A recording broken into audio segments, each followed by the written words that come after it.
and welcome to another episode of Inside the Ropes with Coach Mario. Coach Mario, owner and head coach of Warriors Pride Boxing Academy here in Miami, Florida. How are you guys doing this morning? I hope everybody's fine. We're almost on the weekend. It's Thursday. It started raining here a little bit during the beginning of the week, but now it's clear skies. I was able to go to the range yesterday, get some of my 12-gauge shotguns out there. I have a couple of, I have a Saiga 12-gauge, and I also have a bullpup semi-automatic shotgun. And then I was just trying with my 9mm and 45 pistols, trying to shoot a target at 50 yards away. It's always good to practice long distance shooting with your pistols. You never know, or with your firearms. You never know what can happen, what can come down your way at a longer range. So I always like to practice different scenarios and stuff like that. It's always good, keeps me sharp. We Marines, we're always practicing and looking at different scenarios and just practicing different ways so we can stay active and on point. But anyway, guys, this morning, I'm going to talk to you guys about something, all right? And I'm going to talk to you about basically this thing going on right now. And it's not something new. And it's about after a fight, after a boxer loses, after a fighter loses who has a big fan base, or has people that actually follow him and people around him and people that really care about his career as a fighter, and they lose. Instead of blaming the fighter, they blame the coach. As a coach, I can tell you that I feel the blame, or I feel part of the guilt when one of my fighters loses. And it's like when you're raising a kid, and teaching him how to ride a bike, or you're teaching him how to walk, and you practice with him, but then they take a few steps and they fall, or they take a few laps with their bicycle, and then they fall and they scrape their knees and stuff like that, and they start crying, and you feel a little guilty inside. I should have been there, I should have held them, stuff like that. But there's so much you can do as a coach. It's up to the fighter to follow the coach's instructions. And I'm going to talk a little bit today about the blame game. The blame game that continues to go, and it's been going on for years and decades. And unfortunately, when a fighter does good, their coach is sometimes giving credit for what the fighter has achieved. But once a fighter loses, you see the opposite, right? You see people blaming the coach instead of the fighter, and just asking them to change coaches and find another coach, or go here, go there, do something different because that coach is not working, and criticizing the abilities of that coach. So boxing is a sport of precision, guys, strategy and endurance. Behind every successful boxer stands a dedicated trainer, guiding them through the complexities of the fight. But what happens when the things go wrong, right? So today we're going to talk about when things go wrong in boxing, when things go wrong in a fighter's career. All right? And you got to understand that the role of a boxing trainer is responsible for developing a fighter's skills, creating fight strategies, and providing real-time guidance during matches. They know their fighter's strengths, weaknesses, and tendencies better than anyone. A good trainer not only improves a fighter's physical abilities, but also shapes their mental toughness. Their influence extends far beyond the ring. During a fight, emotions run high. Adrenaline, fatigue, and the pressure to win can cloud a fighter's judgment. Sometimes, despite the best training and preparation, fighters don't or can't follow instructions. When a fighter deviates from the game plan, it can be disastrous. And when the dust settles, the question often arises, why didn't the trainer do more? Trainers are easy targets to blame, guys. They are seen as the authoritative figures in a fighter's camp, responsible for every decision made. If a fighter loses, it's often assumed the trainer failed in some way. Fans and analysts might argue that the trainer's strategy was flawed, their instruction unclean. Fans and analysts might argue that the trainer's strategy was flawed, their instructions unclear, or their training methods inadequate. The reality, however, is more complex. Let's take a recent example. The upset loss of Subriel Matias to Lee Amparo, Panda Nahar, Matias' trainer, is facing a lot of criticism for this unexpected defeat. Matias, known for his aggressive style and knockout power, seemed off this game. Critics quickly pointed fingers at Nahar, questioning his strategy and corner advice. But is it fair to place the blame solely on him? In the heat of the fight, several factors come into play. Matias might not have been at his best physical or mental state. Paro's strategy and execution could have been superior on the night. While Nahar's role is crucial, the outcome isn't entirely in his hands. That's what I've been saying. Who's really to blame? The fighter that steps inside the ring. Many boxers switch trainers in hopes of finding the perfect match that will elevate their careers. However, changing trainers doesn't always lead to better performances. Take, for example, Amir Khan. Throughout his career, he's worked with trainers like Freddie Roach, Virgil Hunter. Despite changing trainers, he continued to face challenges, including knockout losses to Canelo Alvarez and Danny Garcia. Another example is Adrian Broner. Despite having worked with renowned trainers like Mike Stafford and Kevin Cunningham, Broner has struggled to recapture his early career success, often falling short in his key fights. AJ is another example, guys. How many times has AJ, Anthony Joshua, changed coaches? Has he improved? Maybe in his last fights. It wasn't so much the fault of his trainer, is his mindset. And we're going to talk about that more. Boxing is unpredictable. A fighter's performance can be affected by countless variables: injuries, personal issues, or simply an off night. While trainers can guide, they can't control every aspect of the fight.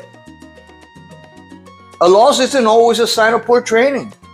It's part of the sport. You win some and lose some. That's the way boxing has always been. It's been this late thinking since Floyd Mayweather, of his 50 fights undefeated, that people think that keeping an O is essential. Look at Devin Haney. He's freaking out right now, having a tantrum because he got his ass whooped. All right, now he feels, somehow, how can you say it? Now he feels like he's complete again now that he has his record as an undefeated fighter, which he is not. We all know he's not. Understanding this can help us appreciate the challenges trainers face and the immense pressure they're under. Next time you fans watch a fight, remember the countless hours of hard work and dedication that both fighters and trainers put into it. Blame might be easy to assign, but the true story is often more nuanced. So guys, in a nutshell, stop blaming Panda Nahar. All right? He gave Subriel Matias the right instructions. And actually, Subriel Matias admitted it afterwards in an interview. I'm gonna try to find that. But he says, no, that's me who the one that goes in there and does the fighting. So I'm hard headed and I don't have a plan. I just go with with my gut. So if you're not listening to your coach, to your corner, who is it to blame? Well, I'm gonna tell you this little story, an anecdote that happened to me. Had this fighter, tall kid, maybe 6'4", 100, and he was fighting at 150 pounds, I believe, 154. Really tall, powerful, strong kid, good-looking kid, and we trained for over a year. All right, he came into my gym without knowing much boxing. I think he didn't know anything, and we taught him all the fundamentals. Worked hard on him. Once he was ready to step inside the ring, I asked him. He was excited to have his first sanctioned USA boxing fight. I prepared him well, and one of the things that I would always tell him is, listen, you gotta use your physicality and your physical attributes and your reach when you go inside the ring. Most of the guys you're gonna face are gonna be a lot shorter than you, so we gotta work a lot on your jab. We gotta work a lot on your straight punches. Gotta work on your footwork. I don't want you mixing in with shorter fighters, stockier fighters that have power. I don't want you to stay inside the pocket and go and fight their fight. You gotta fight your fight. So I repeated that I don't know how many times. There the fight came. We show up at the event, and right before the fight, I tell my fighter, I'm not gonna say his name, and I said, hey, remember what we practiced? Remember what I told you? Don't mix it up with this guy. He's a stocky fighter. He's a shorter guy, very strong. Physically, looks very strong physically. I saw him hitting the pads and whatnot. Kid looks strong. I said, I don't want you mixing in with him. Use your jab, use your reach, straight punches, comes in with his head low, uppercuts, and move back. Footwork. We're gonna win this smart way. Bell rings, starts using the jab, straight punches, gets hit with a hook. And he immediately goes in, and he would lose his head sometimes when he was sparring. He immediately goes in and starts training with this guy, gets caught with another overhand, and he's knocked out. Round one. I think it was 2 minutes in. Knocked out cold. He was out cold for about 5 minutes. That was his first and last fight as an amateur boxer. He quit right after that. And guess who they blamed? Guess who they blamed? Me, the coach. It's like I was telling some people here that make these comments, just telling me, Panda sucks and he's not a good trainer and he doesn't know how to hit the mitts. He doesn't use the mitts and shit like that. Guys, do you really need to know how to hit the mitts in order to make a good fighter? Turn a fighter into a great fighter? Mitt work is a tool. Mitt work is a tool that you use for hand-eye coordination, combinations, speed, but it's not an essential tool. In my opinion, I could do without it. And I could train somebody just hitting the bag, sparring, training him, footwork, without even hitting the mitts ever, and turn him into a great fighter. Ali never used mitts. Joe Frazier never used mitts. Foreman never used mitts. Julio Cesar Chavez has the story. He was interviewed that we was asked about mitt work. He goes, what is that? I never used that. That's choreography. That is choreography, which is what it is. And nowadays, if you look good hitting the mitts, immediately people think somehow that you're a great fighter because you're hitting the mitts. Julio Cesar Chavez said that right before going into the ring with this guy he was going to fight, he saw the guy doing the mitt with his trainer. And the guy was on point, pa, pa, pa, pa, and throwing punches and combinations and moving his head and blah, blah, slipping and weaving. And he goes, oh man, that guy's good. They step inside the ring. The guy lasted, I think, 2 rounds. Julio Cesar Chavez knocked him out. Guys, Bruce Lee used to say in the movie, you remember that movie, boys don't hit back, mitts don't hit back. You know? So it's a coach's job to prepare his fighter the right way. And we go through suffering just like a fighter does. I mean, a fighter feels physical pain, but we feel the pain inside because we love our fighters like if they were our kids. They're our family, and we hate to see them lose. And we lose too. When our fighter loses, we lose. All right? But it's not always the coach's fault, something he didn't do. Although, I'm going to tell you something. I'm the kind of person that I put a lot of blame on myself. I'm my worst critic. I'm constantly criticizing myself because I want to be better. I want to be a better coach. I want to be a better father. I want to be a better husband. I want to be a better man. I want to be a better Christian. All these things I try to improve. And as a coach, I can tell you I lost a lot of fights. But guess what? I've also won fights. All right? And you learn by losing. And whoever thinks that you're perfect, that your perfect record is something that should be commended, no. You win and you lose, and you win, and sometimes you win by losing. So this might be a wake-up call for Sobriel Matias, and like I've said before, and I send them that message to Sobriel, you know, all the fault lies on his shoulders, in my opinion. It's not his corner's fault. He decided to do whatever he wanted to do. You know, we are all here, human beings, and sometimes we try to deflect our faults and our issues and our shortcomings and our failures to other people. Oh, because this, because of that, blaming, pointing fingers. No, man, be a man.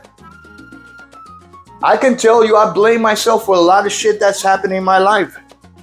A lot of stuff that I've done that, you know, I reflect back and I said, damn, man, I shouldn't have done that. I screwed up. I don't blame anybody. I don't blame, you know, that my mother raised me alone and, you know, all this other stuff that I was, you know, raised in the street, all this stuff. I don't blame that. I don't, you know, life is life. It made me stronger, made me the person who I am right now. All right? So, guys, stop blaming the corner. Stop blaming Panda. And this denotes how little some people know about boxing. All right? Look at the fight. Tell me whose fault was it. Look at the advice Panda is giving Sobriel Matias in the corner. All right? And you'll see that he was giving him the right instructions. He didn't follow the instructions. All right? So hopefully, this is a learning lesson for Sobriel. Hopefully, he listens, stays away from bad influences, takes his corner seriously, is dedicated, is responsible. If not, we're going to see a decline. If he kept on going his way, hard-headed, trying to do things his way. My father used to tell me, best teacher in the world is the street. And I tell my fighters, the best lie detector is inside the ring. It can tell whether you trained, whether you ran. When I told you to run and you didn't run, I can't be babysitting you, man. So Sobriel Matias is a grown-ass man. Panda Nahar cannot be babysitting this guy. He's got to be responsible. He's a professional. What does professional mean? Professional boxer. You're a professional. Act like one. You know? Get up every morning, train, focus. Look at Marvin Hagler. The epitome of professionalism. Focus. The most dangerous man is a man with laser focus. That's what Bruce Lee used to say. Anyway, guys, this is what I wanted to say. I wanted to share these thoughts with you this morning. Please like, share, subscribe. Let me know what you think. Should Subriel Matias really look for another coach? After everything this coach has done for him, all the victories he has with Panda as a coach? Or should Subriel Matias look deep down inside and say, you know what, I'm gonna start acting responsible, and I'm gonna tighten up my bootstraps, I'm gonna listen to my corner, and I'm gonna stop giving excuses.